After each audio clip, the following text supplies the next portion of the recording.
Je pourrais paraphraser Ould Daddah en disant que la Mauritanie est un trait d'union entre l'Afrique blanche et l'Afrique noire. Il a aussi dit que la Mauritanie est un pays arabe qui n'a rien à voir avec l'Afrique. Il n'était pas un paradoxe près. Je peux aussi dire que la Mauritanie est un pays où l'on pratique encore l'esclavage, où il y a eu un génocide. Un pays où une minorité arabo-berbère domine une majorité de Noirs. Mais l'histoire de la Mauritanie est beaucoup plus complexe que cela. Chers amis, bienvenue dans Opinion sur Aganisha. Je m'appelle Tanoum Lel et je donne mon avis sur l'actualité, même si personne ne me l'a demandé.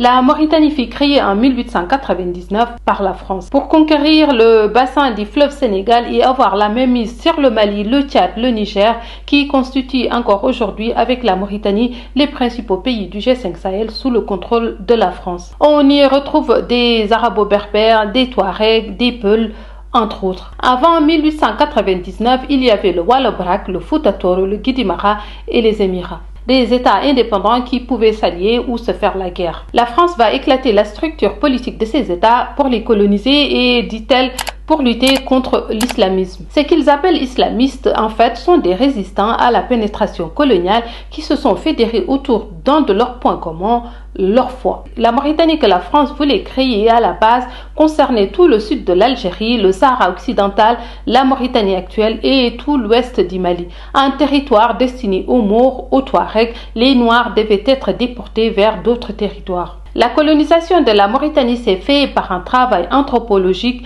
et sociologique. Utiliser les conflits internes pour affaiblir les États et s'installer. Le Wallou tombe le premier en 1855 et puis le Fouta Toro, le Guidimara, le Gadiaga en 1890. La France décide du nom du pays, la Mauritanie, l'idée des pays des Maures, l'arabe comme langue nationale. L'administrateur colonial Pierre Mesmer rendra l'arabe obligatoire en Mauritanie en 1954. En 1904, les territoires du nord du fleuve sont séparés du Sénégal et rattachés à la Mauritanie, divisant ainsi des milliers de familles par un fleuve. La France va appliquer deux types d'administration sur les Noirs et sur les Arabo-berbères. L'esclavage est aboli, mais Kopolani et d'autres administrateurs coloniaux autoriseront l'esclavage chez les Maures. En 1946, Senghor est nommé député de la Mauritanie et du Sénégal. Des Maures diront qu'un Noir ne peut pas représenter la Mauritanie. Sidi Mokhtar Ndiaye, métis Maure et Wolof, sera empêché de représenter la Mauritanie par la France en faveur de Ould Daddah. Ould Daddah dira que la Mauritanie n'a rien à voir avec l'AOF parce qu'ils ne sont pas africains. Ould Daddah est de la tribu des Oulad Beri, tribu qui a collaboré avec la colonisation. Après la Seconde Guerre mondiale, la question de l'indépendance se pose. La plupart des Maures étaient en faveur d'une union avec le Maroc. Les Noirs, une fusion avec le Sénégal et le Mali. Le pays devient indépendant le 28 novembre 1960. Mokhtar Ould Daddah devient le premier président. Il y a deux groupes de Noirs, les Peuls, les Soninké, les Wolofs et les Bambara d'un côté, et ensuite les Haratines, anciens esclaves noirs restés politiquement, culturellement, linguistiquement attachés à leurs anciens maîtres. On les appelle aussi les Maures noirs. Les Maures arabo-berbères se désignent eux-mêmes comme Beydhan, littéralement en blanc. Les tribus berbères sont des nomades venus du Moyen-Orient installés dans le nord de l'Afrique depuis longtemps. Les Arabes sont des tribus hilaliens venus aussi du Moyen-Orient. Entre le 11e et le 13e siècle, plus de 250 000 hilaliens déferlent en Afrique, avec pas moins de 50 000 pillards. Cette invasion est si impressionnante qu'on la qualifiera de fin du monde, de crépuscule de civilisation. Ce sont ces hilaliens qui vont dominer biologiquement et linguistiquement les Berbères. Les Maures sont le mélange de ces deux groupes. Depuis les indépendances, les Maures dirigent le pays politiquement et économiquement. Il n'y a pas de données statistiques fiables en Mauritanie. Le gouvernement refuse de publier les résultats du recensement de 1988. Mais on voit ça et là que les Maures représentent 70% ou 80% de la population avec les Haratines, ou que les Noirs représentent 80% de la population avec les Haratines. Les relations historiques entre les Maures et les autres communautés ont toujours été des relations de conflit avec des périodes d'alliance. Au moment de l'indépendance, les Maures étaient à la tête du pays, mais les Noirs détenaient la plupart des postes de cadre dans le gouvernement. Au congrès d'Alec en 1958, les Noirs acceptaient de faire partie de la Mauritanie et voulaient la garantie de préserver leur langue et leur culture. Ils choisiront d'étudier en français afin de rester connectés avec le monde africain francophone. La sécheresse des années 70 provoque un exode massif des populations maures nomades vers des zones urbaines. Évidemment, il visait sur les terres fertiles de la vallée du fleuve Sénégal, traditionnellement occupée par des Noirs. En 1965, 85% de la population maure était nomade. En 1987, plus que 23%.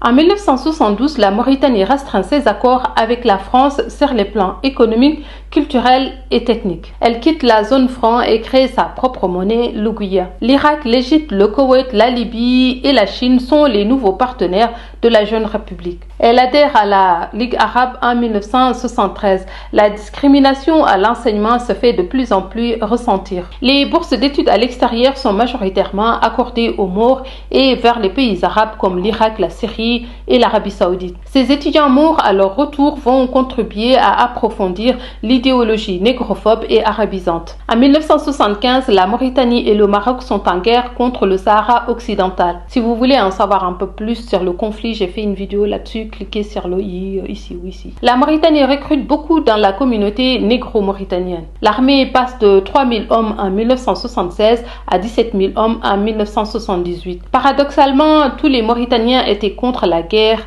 les Noirs comme les Maures. Les Noirs redoutaient de voir le nombre d'Arabes augmenter et les Maures en raison des liens tribaux avec le peuple sahraoui. En juillet 1978, le colonel Mustafa Ould Salek dépose le président Ould Daddah lors d'un coup d'État.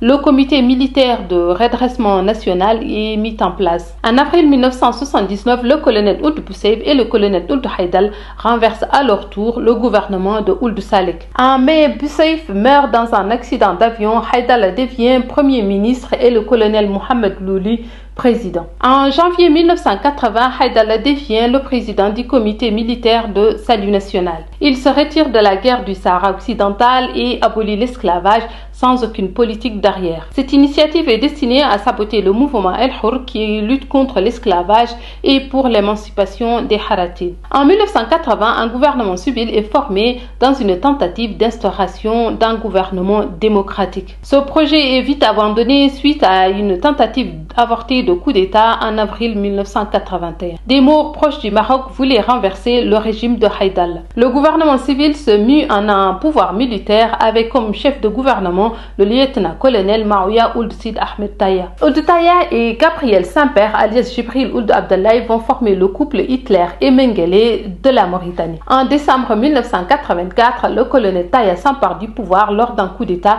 et devient président. C'est sous sa présidence que la persécution et l'exclusion des Noirs va s'accélérer. Les mouvements ba'athistes et nasseristes se sont également renforcés autour du pouvoir. Ils vont contribuer à une répression impitoyable sur les Noirs à la fin des années 80 et début années 90. À l'indépendance, chaque Mauritanien pouvait choisir d'être francisant ou arabisant. Les Maures sont arabisants en majorité et les Noirs, avec l'angoisse de l'assimilation, étudient en français pour la plupart. Le choix entre la peste et le choléra, quoi. En 1965, un décret rend l'arabe obligatoire pour tous les élèves de l'école secondaire. En 1966, les étudiants noirs se mettent en grève soutenus par la Société des Noirs. 19 fonctionnaires noirs produisent le manifeste des 19, un manifeste qui décrit comment les Maures monopolisent la vie politique et économique du pays, que l'arabisation est une grave atteinte aux droits des Noirs de Mauritanie. Ils réclament une réévaluation des bases du vivre ensemble du pays. Les 19 signataires seront démis de leurs fonctions, arrêtés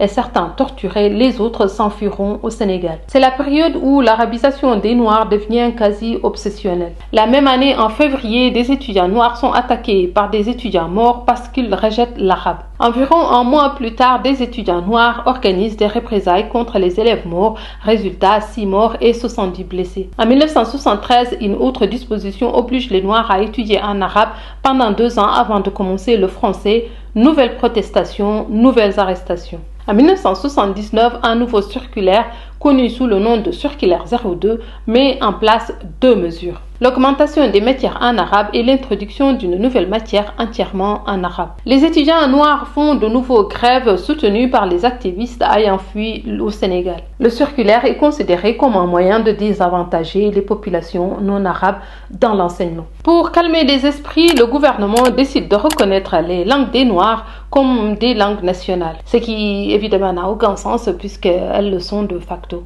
Il crée l'Institut des langues nationales qui devait permettre à chaque enfant de commencer l'école avec sa langue maternelle l'année suivante. Cette décision ne verra jamais le jour. À la place, le régime de Ould Taya décide d'arrêter les auteurs du manifeste du négro-mauritanien opprimé. Parmi eux, Oumar Moussa, Ibrahim Sall, Djigo Tapsir et Samba Thiam. Des membres qui devaient diriger l'Institut national sont également arrêtés: Djibril Hameli, Ba Aboubakar Khalid, Mohamed Al-Habib Sow et Toumboumbay, entre autres. En 1983, plusieurs organisations noires décident de se regrouper pour former les Flammes, Force de libération africaine de Mauritanie. L'idée était de sensibiliser l'opinion africaine et internationale de la situation des Noirs. Sankara est le seul qui prendra position publiquement et interpellera les autorités mauritaniennes. Les Flammes produiront le manifeste du négro-mauritanien opprimé en 1986. Ils décrivent de manière détaillée les problèmes et les revendications des Noirs. Ils essayeront aussi de discuter avec des militaires bézannes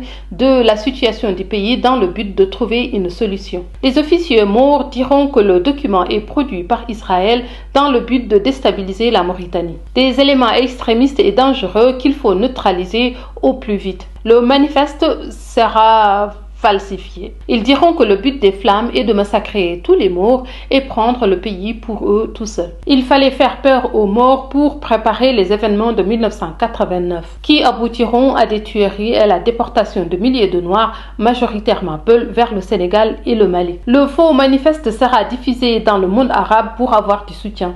Ce qui sauvera le mouvement de ces accusations graves est que le document avait été envoyé à d'autres chefs d'État africains. En 1969, la même propagande avait été faite par des Maures en direction des pays arabes. Ils diront que la Mauritanie est la Palestine de l'Afrique, que des Noirs juifs cherchent à coloniser de pauvres Arabes et prendre leurs terres. Commence alors une période d'intimidation. Des arrestations massives des activistes noirs furent enlevés, jugés lors de parodies de procès. En 1989, un conflit entre le Sénégal et la Mauritanie éclate. L'État mauritanien en profite pour expulser des dizaines de milliers de Noirs mauritaniens, essentiellement de l'ethnie Peul, vers le Sénégal et le Mali. Leurs terres, leurs maisons et leurs bétails seront confisqués et cédés à des Maures et à des Haratis. Il s'ensuit une répression sauvage, arrestations, exécutions sommaires, viols de femmes, expropriation des terres. En 1990, l'État mauritanien invente un faux putsch, un prétexte pour éjecter une centaine d'officiers noirs de l'armée. Plusieurs d'entre eux seront assassinés. Le 28 novembre 1990, pour célébrer l'indépendance du pays, ils pendent 28 militaires noirs. Mohamed Sy décrit ainsi la scène.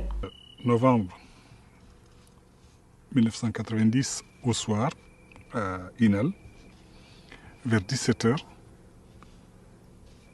les prisonniers ont été sortis de leur hangar et ont été alignés. Un caporal est passé avec un feutre où il mettait des croix sur certains prisonniers. Et un soldat s'en est inquiété. Un autre gradé lui a répondu qu'on allait déplacer ces hommes qui étaient marqués, qu'on allait les déplacer pour les amener ailleurs. Et lui, il a dit au sous-officier: moi je suis marin, je suis venu avec les marins, je préfère rester avec mes collègues, mes compagnons. Le sous-officier, un sergent-chef, demande à quelqu'un d'autre de le retirer. Il a été retiré du lot et on a pris quelqu'un d'autre pour le mettre à sa place. Il se trouve que celui qui est mis à sa place, c'était son petit frère. Les prisonniers numérotés sont mis pratiquement à l'entrée des hangars. Ils ont commencé à pendre les gens à minuit. Donc, les deux frères tenaient absolument... Bon, ils étaient tout le temps ensemble, tout le temps. C'est tout à fait normal parce qu'ils se sont retrouvés dans ces conditions, ils se soutenaient l'un l'autre. Et quand ils ont compris ce qui se passait, chacun voulait passer en premier pour ne pas assister à la mort de l'autre. Donc un tirage au sort a été opéré par les bourreaux. Et le plus âgé est passé en premier. Beaucoup de Noirs considèrent la date de l'indépendance comme un jour de deuil et refusent de la célébrer. Les veuves et les orphelins des militaires se battent encore aujourd'hui pour que la lumière soit faite sur cette tragédie en vain. L'État a voté une loi d'auto-amnistie en 1993 pour interdire toute enquête sur ces crimes. Dans sa volonté de réduire le nombre de Noirs en Mauritanie, l'État procède à l'enrôlement de la population. Mais le recensement s'avère discriminatoire contre les Noirs. Aujourd'hui, les principaux problèmes sont la conséquence de cette politique d'exclusion et d'accaparement initiée par Ould Daddah, le premier président de la Mauritanie. L'État est monopolisé par une seule composante ethnique, les Arabes. Il y a des discriminations sur les plans éducatifs au niveau de l'emploi et des médias. Les Noirs n'ont que des postes subalternes dans l'armée qui est devenue la chasse gardée des Arabes. Voilà, cette vidéo arrive à sa fin. J'espère que tu auras appris un peu plus sur les problèmes ethniques en Mauritanie.